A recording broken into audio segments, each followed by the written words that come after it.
नमस्कार दोस्तों, आज मैं आपके लिए लेकर आया हूँ पाइथन प्रोग्रामिंग के 2 क्वेश्चंस। तो अगर आप लोग ओ लेवल कर रहे हो तो ये वीडियो आपके काम की है, और अगर आप लोग पाइथन प्रोग्रामिंग लैंग्वेज सीख रहे हो तो भी ये वीडियो आपके काम की होने वाली है। तो आज हम आपको यहाँ पाइथन प्रोग्रामिंग में बताएंगे कि कैसे आप 2 नंबरों में से सबसे बड़े नंबर को पहचानने का एक प्रोग्राम बना सकते हो, या फिर 3 नंबरों में से बड़े नंबर को पहचानने का प्रोग्राम बना सकते हो। तो यहाँ पर सर्च कर देना है IDLE, और आइडियली सर्च करने के बाद यहाँ पर आपको पाइथन आइडियली शो कर जाएगा, जिसको आपको क्लिक करके ओपन करा लेना है। ओपन हो जाने के बाद अब यहाँ पर आपको एक न्यू फाइल क्रिएट कर लेनी है, और न्यू फाइल क्रिएट करने के बाद अपने कीबोर्ड से Ctrl+S बटन प्रेस करके इसको सेव करना है। सेव करने के दौरान आप इस फाइल की लोकेशन को सेट कर सकते हो। तो मैं यहाँ पर डेस्कटॉप इसकी लोकेशन रख देता हूँ, और यहाँ पर इस फाइल का कोई भी नाम रख सकते हैं, जैसे कि greater.py। नाम आप फाइल का कुछ भी रख सकते हो, बस आपको नाम के बाद .py जरूर लगा देना है। फिर इसके बाद कर देना है सेव। सेव करने के बाद अब आपकी फाइल तैयार है। आप यहाँ पर कोई भी कोड पाइथन का लिख सकते हो।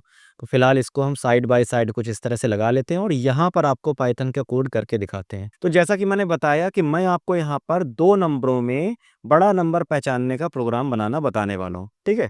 और इसके बाद यहाँ पर 3 नंबरों में बड़ा नंबर पहचानने का प्रोग्राम भी बताऊंगा। तो सबसे पहले तो हम यहाँ पर हर नंबर को स्टोर करने के लिए एक वेरिएबल बनाएंगे। तो जैसे यहाँ पर ए वेरिएबल रखा और इसके अंदर असाइन कर दिया 5, फिर यहाँ पर बी वेरिएबल बनाया और इसमें असाइन कर दिया 6। अब इन दोनों को असाइन करने के बाद अब हमें यहाँ पर एक कंडीशनल स्टेटमेंट यूज करना है, जिसका नाम है इफ। इफ एक ऐसा स्टेटमेंट होता है जो अपने अंदर लगी हुई कंडीशन के अकॉर्डिंग अपने अंदर अपने ब्लॉक में रखे हुए टास्क को या स्टेटमेंट्स को रन कराता है। तो यहाँ पर हम इफ लगाएंगे, फिर इसके बाद ब्रैकेट ऑन ऑफ करके कोलन लगा देना है। फिर इसके बाद यहाँ पर आपको एक कंडीशन पास करनी है, और कंडीशन यहाँ पर हमें ग्रेटर देन वगैरह की लगानी होगी। तो सबसे पहले आप यहाँ पर लगा दोगे ए ग्रेटर देन बी। मीन्स कि अगर ए ग्रेटर देन बी निकलता है, ये कंडीशन अगर ट्रू होती है, तो आप यहाँ पर किसको ग्रेटर मान लोगे? आप यहाँ पर ग्रेटर मान लोगे ए वेरिएबल को। तो इसलिए आप यहाँ पर लिख दोगे एक मैसेज, और मैसेज हमेशा स्ट्रिंग के फॉर्मेट में डबल इन्वर्टेड कॉमा में लिखा जाता है। तो यहाँ पर आप लिख सकते हो ग्रेटर, और फिर इसके बाद कॉमा लगा के लिख सकते हो ए, क्योंकि अगर इफ वाली कंडीशन सही निकलती है तो ए वेरिएबल के अंदर जो नंबर है वो ग्रेटर माना जाएगा, ठीक है। और अगर इफ की कंडीशन सही नहीं होती तो उस कंडीशन में आपको लगाना है एल्स, और एल्स लगा देने के बाद यहाँ पर आपको दोबारा से प्रिंट स्टेटमेंट लगाना है, और इस जगह पर लिख देना है ग्रेटर, और ग्रेटर लगा देने के बाद कॉमा बी, कि अगर ये कंडीशन सही निकलती है तो ग्रेटर ए को माना जाता है, और अगर ये कंडीशन सही नहीं निकलती तो ग्रेटर बी को माना जाता है, ठीक है। मीन्स कि अगर यहाँ पर ये कंडीशन सही निकल गई तो ये वाली लाइन रन करेगी, और अगर ये कंडीशन सही नहीं निकलती है तो एल्स वाली लाइन एग्जीक्यूट होगी, ठीक है। अब इसको कराते हैं हम सेव, और सेव करा देने के बाद आपको इसे करा देना है रन।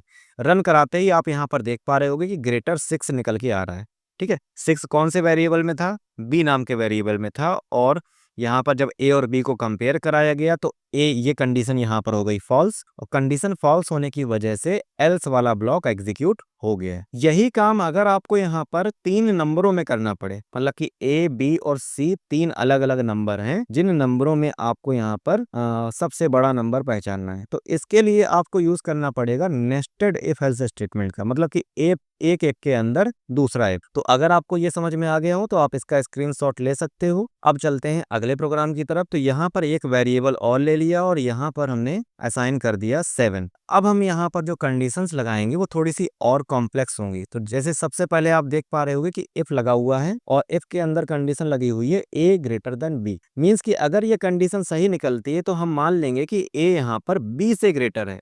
लेकिन अगर ए बी से ग्रेटर है तो क्या ए सी से भी ग्रेटर है? इस बात को भी हमें चेक करना पड़ेगा। इसलिए हम यहाँ पर ये जो प्रिंट लगाया हुआ है इसकी जगह पर अब हम लगाएंगे एक नया इफ, और नया इफ लगाने के बाद एक नई कंडीशन लगाएंगे, और वो जो नई कंडीशन होगी वो ए को ही सी से कंपेयर कराएगी कि क्या अब हमारा ए सी से भी ग्रेटर है या नहीं। अगर ए आपका सी से भी ग्रेटर निकलता है तो फिर आप यहाँ पर प्रिंट करा दोगे ए। लेकिन अगर ऐसा नहीं होता तो इसके लिए आप इस वाले इफ के नीचे से लगाओगे एल्स, और एल्स लगा देने के बाद फिर से आपको प्रिंट कराना होगा सी को, ठीक है। क्योंकि अगर इस वाली कंडीशन के हिसाब से ये कंडीशन ट्रू निकलती है तो ग्रेटर ए मान लिया जाएगा, लेकिन अगर ये कंडीशन ट्रू नहीं निकलती तो फिर ग्रेटर हमेशा यहाँ पर सी को माना जाएगा। अब चलते हैं इस वाले इफ के एल्स वाले ब्लॉक की तरफ कि अगर ए और बी में जो यहाँ पर हमने कंडीशन लगाई थी, अगर ये कंडीशन यहीं पर फॉल्स हो जाती, इसका मतलब कि बी ग्रेटर है। बी अगर ग्रेटर है तो अब हमें ये भी पहचानना पड़ेगा कि क्या ये बी सी से भी ग्रेटर है या नहीं है। इसलिए हम यहाँ पर अब फिर से लगाएंगे इफ। यहाँ पर हम फिर से लगाएंगे इफ, और इफ लगा देने के बाद अब हम यहाँ पर पहले तो कोलन लगा देंगे, फिर इसके बाद बी को कंपेयर करा देंगे सी से कि क्या अब आपका बी सी से भी ग्रेटर है या नहीं है। अगर ये ग्रेटर निकलता है तो फिर यहाँ पर प्रिंट करा दिया जाएगा बी को, लेकिन अगर ये ग्रेटर नहीं निकला तो फिर आप यहाँ पर एक और एल्स लगाओगे, और एल्स लगा देने के बाद अब आप प्रिंट करा दोगे सी को। तो इस तरह से आप देख पा रहे होगे कि यहाँ पर 3 अलग अलग वेरिएबल्स को कंपेयर कराया गया है, और इन 4 प्रिंट स्टेटमेंट्स में से कोई एक ही रन करेगा, डिपेंड करेगा कंडीशंस पे कि कौन यहाँ पर ग्रेटर निकलता है, ठीक है। तो जैसे अभी के हिसाब से अगर हम देखें तो यहाँ पर 7 ग्रेटर है।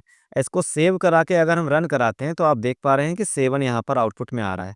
अब अगर हम इस नंबर को चेंज कराएं, जैसे इसको हमने करा दिया 8, अब सेव करके अब रन कराते हैं तो अब आप देख पा रहे होंगे कि यहाँ पर 8 आने लगा, ठीक है। तो अगर आप अब इस नंबर को यूजर डिफाइन बनाना चाहते हो, मतलब कि जब आपका प्रोग्राम रन हो तो यहीं पर यूजर इनकी वैल्यूज भी प्रोवाइड करे, तो आपको यहाँ पर 2 स्टेटमेंट और लिखने पड़ेंगे, इंट फिर ब्रैकेट लगाकर इस ब्रैकेट के अंदर लिखना होगा इनपुट। इनपुट स्टेटमेंट का काम होता है यूजर से वैल्यूज को लेना, यानी कि यूजर से वैल्यू को इनपुट कराना, ठीक है।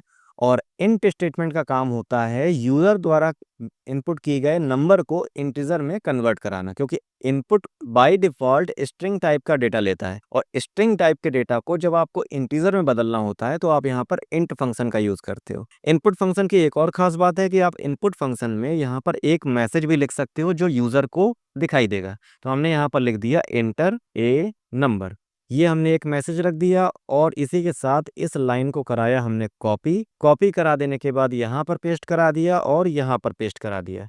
पेस्ट करा देने के बाद इसको करा दिया हमने बी और इसको करा दिया सी। अब इसके बाद सेव करके जब हम इसको रन कराएंगे तो रन कराने के बाद अब आप देख पा रहे होगे कि यहाँ पर पहले हमसे एक नंबर मांगा जा रहा है, तो हमने 6 एंटर कर दिया, फिर दूसरा नंबर, फिर तीसरा नंबर, और तीनों में जो ग्रेटर है वो यहाँ पर आपको आउटपुट में मिलना है। उम्मीद है आपको वीडियो पसंद आई होगी। अगर ये वीडियो आपको पसंद आई हो तो इसे अपने सभी दोस्तों के साथ शेयर करें जो भी पाइथन प्रोग्रामिंग सीख रहे हो या फिर ओ लेवल कर रहे हो। पूरा वीडियो देखने के लिए धन्यवाद।